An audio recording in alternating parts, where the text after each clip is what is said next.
The point of this course is really just to introduce you to the 360 cameras. We won't go over everything that's possible. We'll cover as much as we can, but the hope is that really this kind of gets you excited to experiment more, teaches you some things, and maybe excites you to explore more on your own or come back to CETI and come play here. So yeah, as Nandini said about myself, my background is in documentaries. It's originally where I started. PBS series is where I started learning to edit and produce and shoot. Now I'm a freelance video editor here in Portland, working with several different agencies, commercial work mostly, but for my fun and my passion is art installation and music videos and more creative stuff. And that's actually what led me towards the 360 cameras, just the potential that's there, and kind of what can be done and what has yet to be done, because it is a relatively new tool, at least accessible to the general public. As I said before, the exciting thing about 360 is that it is really versatile, and just in the research that I've done, there's so many facets that people are using it for, so it's very exciting. So first is kind of like the idea of why 360. If you could shoot something with a camera, why would you choose to do a 360 camera? Because that's a question that should be considered as any tool for creative use. So kind of the major pros and cons, at least some of the more immediate pros, it's an immersive experience. That's something that'll keep coming up over and over again, is that 360 really is immersive. And the amazing stabilization that you get from 360 is fantastic. It can kind of solve a lot of problems for you down the line in the moment. We still have to use programs often to stabilize footage in post. 360 cameras, they have great flow stabilization built into them, making shots very smooth, almost right out of the box. And again, ability for reframing kind of fits in with the stabilization, is that you're kind of just capturing raw data, 360 footage all around. You can then manipulate it later. You can go from a close-up to a wide. You don't have to cut, but you could also cut. And you kind of have all that flexibility later on. And then one of its greatest strengths is portability and flexibility, in that the cameras are usually pretty small. You can carry them in your pocket. You can walk around with it all day and not feel tired at all instead of carrying a large camera. Oftentimes, you'll just have a selfie stick, and with the selfie stick in the camera, you can do amazing things and be really discreet. The cons are that for the same file size, say like a minute of 360 footage versus a minute of standard footage, even if it was 1080p high definition, the file size is going to be much larger for 360. It's not too big of a problem, but it is something to be aware about. And then that raw media needs to be edited in post. So kind of these two pros, just the reframing mostly, that's kind of a con as well, in that you can just upload the footage. It's possible just to upload 360 footage, which can be experienced that way. But if you want to add any kind of transition between the close-ups, the wides, any augmentation like that, you need to edit it before you post it, which just means more time in post. So it's really just more time on the back end, but you get all the flexibility up front. It's kind of the trade-off. So the aim of 360 video is often to put the viewer in the center of the scene. Again, with 360 video and it being a toolkit, that's going to happen when you use it. It's the way that you actually perceive whatever is filmed is literally in the center of what was captured. And with sound design and other elements, you can really play into that and channel that and make that a bigger strength, but kind of know that that's what's going to happen. You're going to be in the center of what you capture. So again, immersive experience. That's really, at the end of the day, 360 video is immersive. And so what we'll, hopefully how I want to break down just this class, just kind of go over these steps, and I'll quickly go over them. I want to give you just some general history information about the camera, how we got to where we are. the here and now, what's being done, some examples. We can even go around the room and talk about things that we've seen because there's so much. Then we'll talk about the camera and the gear. We'll go over some settings that would be helpful, some options, some do's and don'ts, and some recommendations. Then we'll talk about some of the more creative ideas or more creative ways of putting shots together, be it either transitions or setting yourself up to adjust it later in post. We'll talk about setting yourself up for that. Then we'll go play with the cameras. That's really gonna be the fun part. Hopefully we get there by, we start at 10, so by 11, that would be great. Then we spend some time outdoors, because a lot of what I'm saying really won't make sense, I think, until we go and play with the camera. Then it'll hopefully fit in. We'll talk about it, ask me as many questions as you have, and we'll troubleshoot there. Then we'll come back and go over the app. The app is almost, or the apps are almost two separate parts of it. You can do a lot while you're out there, but then when you get back, it's really exciting to see how you can change the footage, what you can do just with the iPad and the app itself. So that's kind of what the goal is. Let's see here. Okay, doing good. Okay, so the history, just a short overview of how we got here. So the concept of like immersive art form, I looked into it and I was actually surprised that in 1787, there was an artist called Robert Baker that created a 360 landscape painting of the Rotunda building. And it was specifically built to be observed in a panorama setting. And from what I could find, it was like the first moment when an art piece could virtually create a sense of being elsewhere physically by not actually being there. And what I thought was actually really impressive is that a structure was built where you would go in and stand in a platform. So this was his perspective when he drew it. And he painted on a canvas that was, I believe it was 360. It might have been 180. But you would stand there and you could look all the way around. So essentially what 360 cameras could do, he did with the painting. And this was in 1787, I believe. So this was kind of like the first time that had been done. And we've just kind of been progressing towards that through cameras. Was kind of the first step. So 1843, there was a patent for the first, let's see here, panoramic camera, but it was only 150 degrees. So not quite even 180, but it was at 150. Then in 1898, Alta Vista produced the first mass 360 panoramic camera in America. And then more or less, things kept evolving, but the next big thing was in 2014. People were really starting to create their own rigs, either 3D printing them or constructing them in different ways, taking cameras and mounting them. And then they would take those images, stitch them in post, either by hand or using programs that they had at the time, and started to create what would eventually become the apps and the cameras that we use today. So it was big clunky steps, but now, in 2015, YouTube started supporting 360 video. So you could go on YouTube right now and experience it with your phones. You could watch the videos and it'll follow and track your movements. So that's possible. And then 2016, a live stream of the Olympics in Rio de Janeiro occurred. So if you look at the timeline, it's really only been not that many years, maybe 10 years, that this has really been taking off. In 2017 was kind of the big launch where these cameras became just readily available to most consumers. And yeah, the exciting part is that we're at the beginning of this.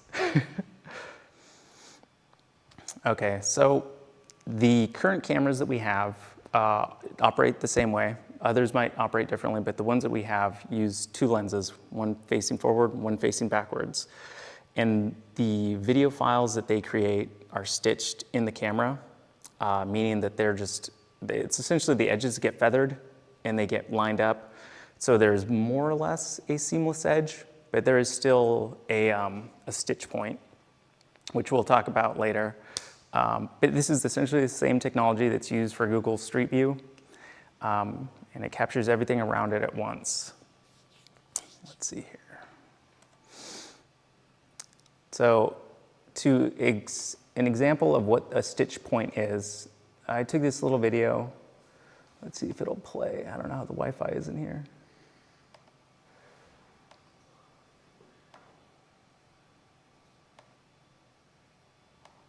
Well, won't go full screen. But so if you see, there's a little bit of warping happening across my face. And then the closer you get to the camera, the more visible it is. And that's where the two images, the lenses, their feeds are being stitched together. So when you go out and either create your works or you experiment with the camera, just keep that in mind that it'll be visible where they're stitched together. And also notice how I'm holding the selfie stick and it's somewhat invisible. You can kind of messes up where my hand is, but the stick that I'm holding is actually, somewhat invisible.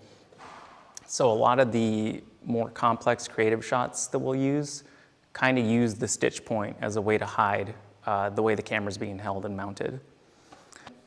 I wanted to show these two examples because so these are the same image. One is exported, it's kind of hard to see. Can we turn off the lights? Yeah. So this is the same image, just wrapped different way. This was exported just as a native 360 photograph. So rolled out flat, this is what it looks like. On this, I just changed the perspective to how I wanted. I chose this. So exact same photograph, and I just manipulated it this way. So if you were to film something, say a documentary or a moment or a space and time, this is what your footage would look like if you just uploaded it and you allowed people to look around it at their own pace. If you chose to edit it and create your own directed way that the viewer would see it, you would output shots like this based on whatever format you wanted, 16:9, 4:3, and so on. And then you could change from this perspective to a medium shot, a wide shot. You would have all the options. We'll go into this more, but just so you know, this is what the file actually looks like, and then you can create different versions. Again, just same shot, cropped differently, different aspect ratios. You have all this flexibility in post. Okay, so virtual reality. The question comes up sometimes, is 360 cameras virtual reality? And it is described, the term virtual reality to describe 3D videos has been disputed. VR typically refers to interactive experiences where the viewer has real-time interactions with virtual environments. So 360 video, on the other hand, the location of the viewer is fixed. Again, you're in the center and you can really only look around. Viewers are limited to the angles captured by the camera and can't interact with the environment. You could create an immersive sound, you could program things to happen, but just the video itself is more so limited. You can do more creative things, but the video itself is arguably not virtual reality. Okay, so I just pulled together some samples of some stuff that I found thought was cool. It's been done with the 360 camera, and we can just go over those. 360 cameras can be found on social media. The education sphere is using a lot of them. You can take digital tours of museums. You can take, there's even, CETI is doing the X-Archive of certain locations where you can go experience it in a different time and place. Filmmakers are starting to explore it as a new creative tool. I've only seen it in one movie so far, but it was in the card counter. There's an entire scene that they wanted to feel claustrophobic and also at the same time like there was a sense of detachment. Like it's about a soldier who went through some horrific things, so he was kind of disassociating, and they used a 360 camera, and it really does feel like you're there but you're not there. You're observing, but am I part of this or am I not? So as filmmakers and artists, this is a new tool that you can add to your toolkit, and there is effects or feelings that are implied through the medium. Content from 360 cameras can be viewed on VR headsets, creating a full and immersive experience. Kind of how I described earlier, you could watch YouTube videos that are made in 360 on your phone, and you can move around and experience them. The same as with VR goggles. You can do that and experience content that had been produced through 360 cameras that way. Okay, during playback on normal flat displays, the viewer has control of the viewing direction like a panorama, kind of like we were talking about. You can look around it. The image or footage can also be arranged and projected into a sphere or semi-sphere. So if it's captured that way and you want to then have it consumed that way or viewed that way, that's also an option. I think you had maybe mentioned that, Nanda. Yeah. So just 3 quick examples that we can just look at, just kind of to show the gamut of what I've seen or what I've found. So a documentary about 360 VR documentary that explores the us versus narrative them. Let's see here. And so this is real-time footage of people coming and escaping, I believe it's the war in Syria. And as an experience, this is just a documentary photographer out, and these are all real-time moments. These are actually happening, small narrations, there is editing within it to tell this larger story, but as the viewer, you can experience it your own way. So if we watched it together, we might see entirely different things. We might experience and be drawn towards the different scenarios and be compelled to look or look away.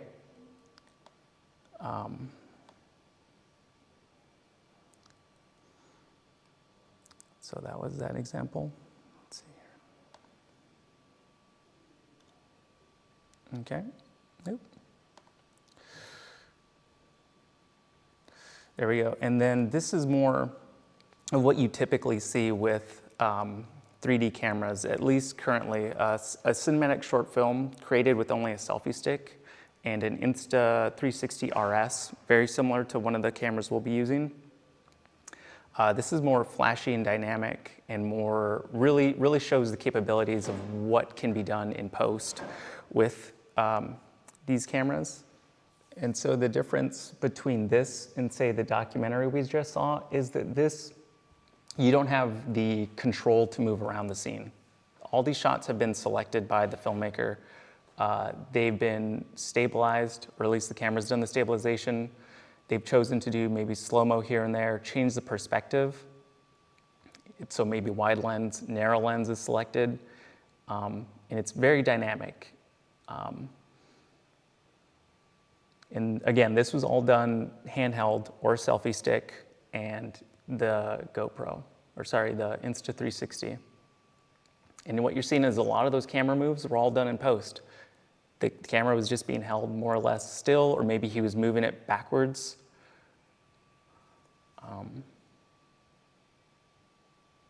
And you can create really dynamic stuff fairly easily with some planning.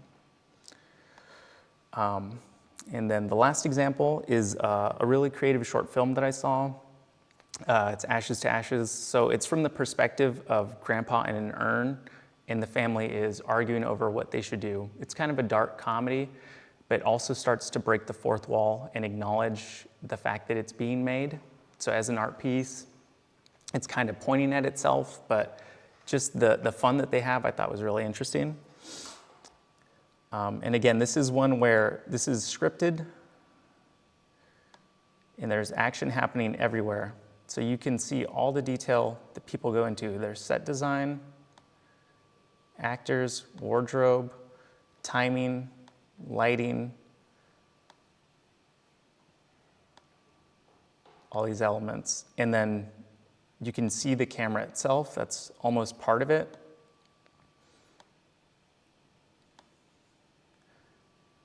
And you can be invested in the story, you can be invested in the way it's made. And the sound design too, if you could experience it too, it's actually, I forget the term, but it's all around, I forget the term, but, was that? Surround sound. Yeah, surround sound. The flexibility of the 360 cameras is amazing, and it, as you can see here, it's like the production value. It seems like through the roof, and it's really a guy walking around the city with a selfie stick.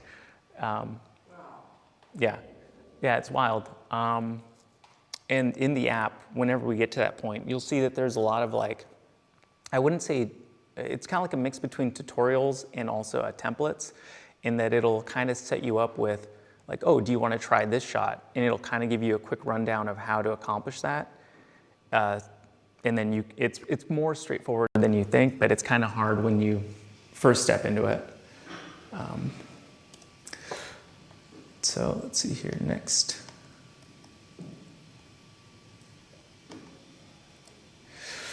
Okay, and again, very exciting time. We're kind of at the beginning of this, and it seems like it's only picking up. The more people experience 360 camera and how fun and easy it can be, the more it's just picking up speed. Okay, so now the fun part. We are going to introduce the cameras and talk about some of the settings, the layouts on the cameras themselves, some minor do's and don'ts. And let me hand them out, but we will be using two separate cameras. One is the GoPro Max and one is the Insta360R. I'll bring out both of them and then and they operate very much the same. These are the two that I've played with, but from my research, it seems like most other cameras are similar. So they got these little rubber caps to protect the lenses on the Insta Max. I'll pass this around, but they pop right off. And then there it is. And then there's just touch screen on the back, microphone front and back to record, and then a speaker on the side, which is for playback. Everything is operated through the touch screen except for power and record. Record is the red button. Power is the one here on the side. These have little flip knobs that pop out, and you'll attach the selfie stick, or GoPro is made for a lot of action related type stuff, so they'll have a variety of mounts. This has this like sticky plate, which you would put on like a helmet or windshield. It's GoPro, so they try to go everywhere, but it's quickly just assembled with this screw here. You just go through your unit. All the media gets stored to an SD card, and that is accessible here. You want to see that this thing is red, which means it's locked. Little tab on it. Actually not red. You want it not to be red. If it's red, that means you can open it, which you'll access the battery and the SD card. These are charged in the camera. So there's a little cable that comes with it. You would just attach that to a power block or say your computer, and that'll just charge. It didn't take too long to charge these, maybe like an hour, maybe a little bit longer if it's the first time. And then your SD card, which are like little micro SDs. They're really hard to see, but I'll pass it around. The major note that for these in particular, but all 360 cameras, is you do not want to set it down on its lens. Because if you ruin the lenses, you'll always see it in the footage, and you can't just replace the lenses on these, so you have to get a new unit. So don't set it face down, set it up, and ideally with the cap on. It's more stable, but because even the stand itself, it's kind of top heavy, at least that way it's secure. So I'm gonna pass this one around, and then I'm gonna open up the next one. So if you wanna just take a look at it. So this is the Insta360. I believe it's the most popular selling 360 camera. I could be wrong about that. But this one has a rubber protector for the lens as well. So it's a little rubber clip, just goes on the side. One of them that we'll hand out doesn't have it, so we only have two of these rubbers. But then it comes in this plastic case, which also has the attachment point for the mounts and whatnot. So if we take that off,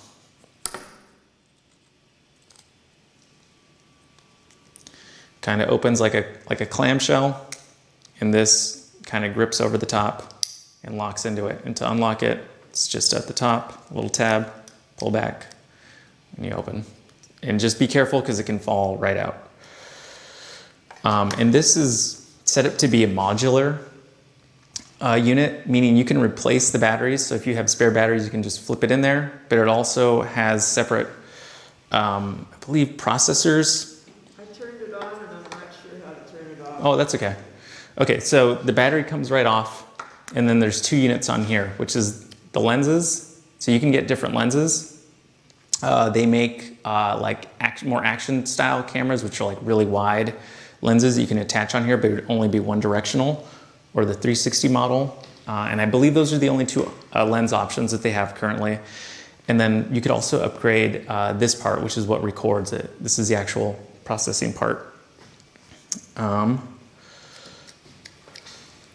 So then just to reassemble it, it's kind of like Lego pieces. Actually, I did that backwards. Lego. Yeah, exactly. And they really should only fit one way. You'll know if you're doing it wrong, like that.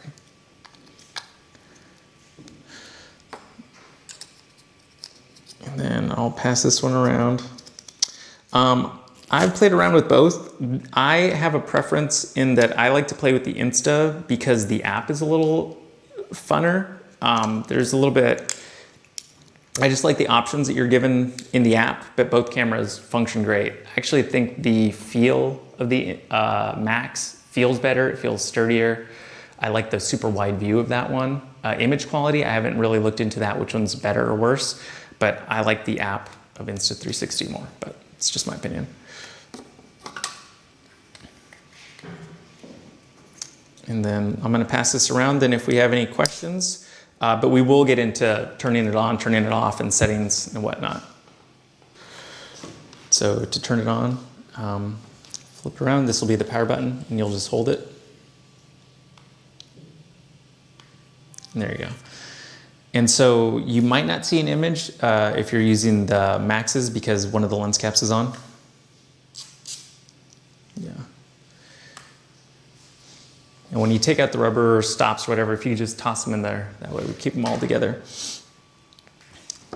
So I'll quickly go over these settings and why they're there, but then we can actually go through each one. The Instas and the Maxes setup is a little bit different. Sharpness is usually kept low on these cameras because if it's too high, you get digital artifacts and it starts to feel like more like cell phone footage, more digital. So if you turn it down to low, it'll help it feel a little smoother, a little bit more like film quality as much as it can be. And you will also primarily be shooting in regular video mode. You can also switch it to regular photo mode. The reason I found is that versus the HDR photo in video mode is that you get, it's sharper and you get less shadow in the noise, less noise in the shadow. So in HDR, doesn't let you save your settings is also another drawback in that. And for video, we'll stick to like 5.7K at 24 frames per second. You could choose to do any other ones, but again, it's 24 frames, gives it more of like a filmic look, but you could go for 30 or 60 if you want to create smooth slow motion or you have different reasons. And then color, we won't put vivid. We'll keep it to standard. Again, it's kind of more digital if you go too high. But so let's do the Maxes first. Who's got a Max? Okay, let's all meet up and then that way we can all see the settings at once and then we'll do the Instas. Okay. So yeah, these, Instas and the Maxes operate in the same way in that there's kind of three directions. So if you pull from the top down, you'll get the settings, the general settings for the camera. Here, there's really not much that you want to have on. This rabbit, when icons are blue, that means that that's active. So we turned off the sound. Sound is off. We don't have voice control like, hey, start recording, just because we'll just keep it simpler. We'll look at preferences, and this is where we can go to wireless connection, Bluetooth, I believe. Let's see here, beat volume, nothing in here that we really want to change. LEDs, we can turn off the LEDs. So now you can navigate through the settings if you just scroll up and down. And I was maybe in here in general. Okay. And so these are where you can change the compression settings. I would recommend keeping it at H.264 and HVEC. That makes it the most versatile. If you just do HVEC, sometimes you could have problems if you want to work with it in post. But let's get out of here because there's nothing really in general that we're going to change. So then we'll go back out, preferences, and we'll go back to this main menu. And again, if you slide it back up, the settings go away. They come down from the top and you push them back up to the top. The other direction is if you pull from the bottom of the screen up, you'll have your media. Most of these should be empty, so that's fine. But when you start shooting, this is where you'll access your footage that you've shot, really just for watching and playback. And then the other direction is left or right, and that's how you change the modes. So you can go from 360 photo to video to a 360 time lapse. And again, that's specific to the Maxes, but Instas are similar. And then how to change your picture quality and how you actually film this is if you tap where it says 360, here, I'm sorry, I'll go to video. So 360 video, we'll go to that setting, and in the middle you see it says 360 video, 56K 30. If you tap that and you press it again, there's a little like pencil icon. This is where you change your frame rate, your shutter, your ISO, your white balance, your sharpness, which is, this one's set to high, I'm going to set it to low. To just start playing with it, you could keep it on automatic, and it'll fluctuate, and sometimes when you're in chaotic environment, that's perfect because you can't control it. But if you do want to go for a more stylized cinematic shot, you'd want to go to manual. That way, you just have that control. Yeah, yeah. So do we not want 1080p? Okay. So that's actually a good question. So we'll go back to the main screen and see how there's a little globe in the left corner. If you tap the globe, or it'll change to a different icon. So the interesting thing too is, so we have the globe. I got the settings. It's all there. And I'm going to hit record. And so now I see the red dot and I see it counting. I can tap the screen. Let's see here, and it should give me the option to flip around because I'm seeing out of this lens, which is nice, but some people want to be able to, it must be a setting that I don't have enabled. You're usually able to switch the camera that you're seeing. I might be thinking of the Insta. So if you are like, a lot of people use this for blogging and want to be able to see themselves while they're filming, there's usually a button here. Maybe it's an option that's disabled, but then that way you could see yourself. You need to have that flexibility. And then again, just to stop recording, stop again. So that's the Insta Max. Any questions on that, just generally? We can go over this while we go out and film, but just kind of, if everyone feels good, we'll jump into the Insta360. Okay, so then we'll do the Insta360s, which should be very similar. So again, hold power to turn it on. And similar thing, top down, we'll get the settings. And there's a few in here, just kind of general settings. Go back up. From the bottom, we'll see what's been shot on here. Scroll it back down. Left to right, this goes into the camera settings. So you can adjust them here. ISO, color, standard. I'll show you my recommended settings, but again, if you want to keep it on auto, at least to just begin experimenting, that's totally fine. Let's see here. The other one is selecting the actual words of it, like the format in which it is, gives you the ability to change it. So frame rate down here, and then the resolution that you film in. Okay, any questions on either the Insta or the 360? Okay. This might be a really basic question, but we're filming onto a micro SD, and then we have software on our phones, how are we getting the micro SD Yeah. to the phone? Yeah, no, it's a great question because yeah, it doesn't make sense. It didn't make sense to me the first time. So through the app, it either uses Wi-Fi, depending on the camera, or Bluetooth, and you'll transfer it.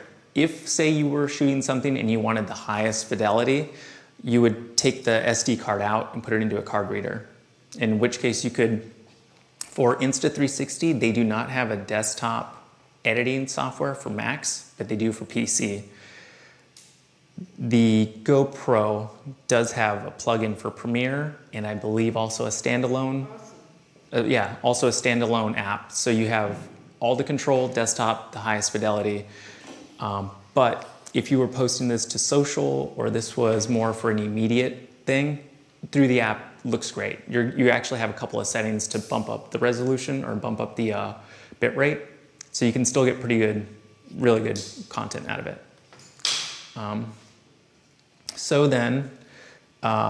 So just going over some recommended settings, and you can follow these or not. Again, feel free to keep it on auto, but if you want to play around with this for white balance, these are kind of like the color temperatures, just rough outlines, kind of give you some bullet points or some marks to aim for. So if you're in an artificial lighting scenario or mixed lighting, that would be like in here, you could go from 32 to 45. If we're outdoor and it's a sunny day, 55, or on a cloudy, overcast day, 60 or 6,000. And then ISO and shutter. Let's see here. I would say like cameras, I'm sure you know, the lower the ISO, the lower the noise, and it just kind of helps keep your picture quality better. And you adjust your shutter based on that ISO, and you look at the highlights in your image. So you would look either on your screen, or whenever we go out, we're gonna link them up to the iPads. That way you can actually monitor what you're shooting on your iPad. So if you have the camera elsewhere, you can look at your iPad while you're moving around. But you would expose for the highlights. And the shutter, higher shutter, like you'll see on brighter days, you usually have to raise your shutter up much higher, which is great, but you lose motion blur. So you'll maintain the picture, but lose some of that quality. Let's see here. And a general rule to keep, again, if you want to follow these rules, is your shutter should not be lower than double your frame rate to maintain motion blur. It's kind of like a video rule. There's a natural, what feels natural to us. If you're shooting at 24 frames per second, it shouldn't be less than 48, which is probably more realistically like 60 for the shutter. And if you reach that point, say you have your ISO at 100 and you have 24 frames and your scene is still too dark, then you bump up your ISO. You don't drop your shutter below that threshold. If stills might be different, but with video you would get just a lot of, or that could be an artistic look. It would look really smeared. You'd get a lot of like smooth motion, almost too smooth. Let's see here. A quick way to do that, if you do want to play with this, I would say the entry point is flip it into auto and then flip it into manual and then adjust, because it'll get you in the ballpark, both color temperature, shutter, and ISO and all that, and then you can tweak to your taste. It's a tweak, yeah, it's a trick if you want to use it. When we go filming, even though these things have amazing stabilization, I would recommend just utilizing your movement of your body to help mitigate any kind of movement inside the stabilization. So walking smoothly like you're carrying water helps a lot, just visualizing that. So if you're holding the GoPro and you're moving, just bent knees, very slow and steady. That's better than doing this, because even though it'll stabilize, you'll see little jitters in the footage. So if you want it to be very unintrusive, it's kind of like you're creeping around, but it helps. You'll see the difference in the shots if you do one just walking normal and then you do that motion and you compare the two, you will see it. And if you do want to do more cinematic shots as opposed to documentary, you can practice easing in and easing out of motion. So if you're trying to move in on something, you ease into it, you don't just stop. Or you do, if that's the effect you want. But if you want it to be seamless, you can ease in and out. 360 cameras are, again, very immersive and very dynamic. They work great in scenarios where you have subjects in the foreground and subjects in the background. The perspective that you get from the 360 camera in that way really makes it feel dynamic, if that's something you want. It's, again, using the tool in that way. Let's see here. So just to go over some quick don'ts, do not set these down on their lenses. If you set them down upside down, they usually rest pretty solidly on their tops. Be mindful of the stitch seam. So whenever you set it up, just realize, here, I'll show this. Just imagine that these things have like fan blades that come out on the edges. That is where the stitch seam exists. So if you are standing there and you have it like this and you're facing right down the center, you're gonna have a stitch point right here on your face. So whatever you want to be the attention of your scene, have the lens pointing at it. The stitches will be out here. Let's see here. Objects close to the camera can become distorted. It's a cool look if that's what you're going for. If not, just be aware of it. And the selfie stick, which, yeah, actually I'll show that real quick. So here is the selfie stick, which can mount on either one. We just have to maybe switch the base plate. But so for now, it'll be on the Insta360. Just a regular screw and mount right here to the handle. And we extend the pole.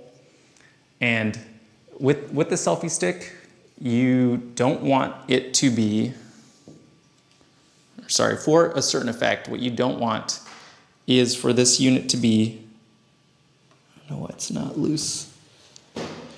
Well, essentially you want it to be lined up with the edge, with the stitch seam. If this were tilted, like say it was aimed at you, you had turned the camera towards you, you would get this weird effect where this pole would be half invisible, half visible. The effect really only works if it's like this. You'll get it's seamless, and I'll show you an example of this, but you want to have the pole lined up with it. So there's that. So these are little tripods. You can see that the feet, they're not quite the sturdiest. That's kind of my recommendation, is if you set this up to have just a documentary style thing, just be careful that this really isn't that sturdy. If a breeze comes, it's just a little, that's a flaw in the design. But other things I wanted to show you about this